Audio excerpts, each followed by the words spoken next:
Hello दोस्तों, सभी को राधे राधे, नमस्ते, प्रणाम। मैं हूँ आपकी सान्वी सिंह। हमारे चैनल में आप सभी का स्वागत अभिनंदन करती हूँ। इसी तरह प्यार दुलार सपोर्ट बनाए रखिएगा, ज़्यादा से ज़्यादा प्यार दुलार दीजिएगा। देखिए, एक छोटा सा हवन गीत है। वीडियो अच्छा लगे तो लाइक कमेंट जरूर करिएगा, भूलिएगा नहीं। वीडियो को फुल वॉच करके सुनिएगा। हवन गीत बहुत प्यारा सा है और सुनने में भी बहुत अच्छा लगता है। गौरा बैठलिन शिव के बगलिया ताहुनिया करावलिन हो। गौरा बैठलिन शिव के बगलिया ताहुनिया करावलिन हो। शिव के हाथवा में सोहेला डमरुआ देखत नीक लागेला हो। शिव के हाथवा में सोहेला डमरुआ देखत नीक लागेला हो। लक्ष्मी बैठलिन विष्णु के बगलिया देखत नीक लागेला हो। लक्ष्मी बैठलिन विष्णु के बगलिया ताहुनिया करावलिन हो।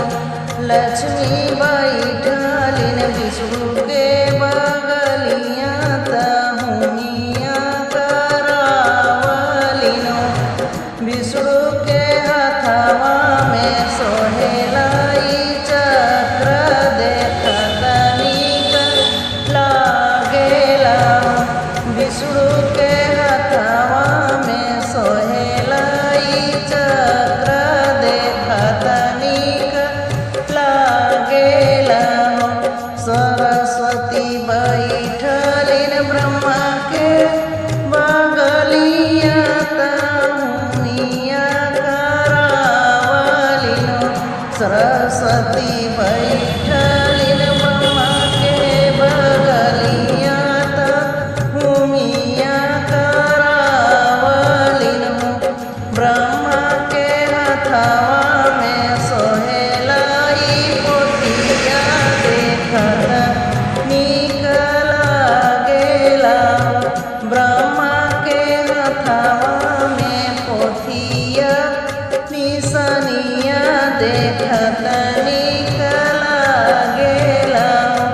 सीता बैठलिन राम के बगलिया ताहुनिया करावलिन हो।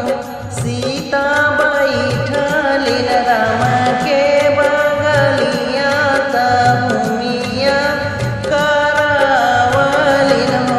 राम के हाथवा में सोहेला धनुषिया देखत नीक लागेला हो। राम के हाथवा में सोहेला धनुषिया देखत नीक लागेला हो। मम्मी बैठलिन पापा के बगलिया ताहुनिया करावलिन हो। मम्मी बैठलिन राम के बगलिया ताहुनिया करावलिन हो। पापा के हाथवा में सोहेला आरती कथलिया देखत नीक लागेला हो। पापा के हाथवा में सोहेला आरती कथलिया देखत नीक लागेला हो। सभी को अपने चैनल में तहे दिल से धन्यवाद करती हूँ।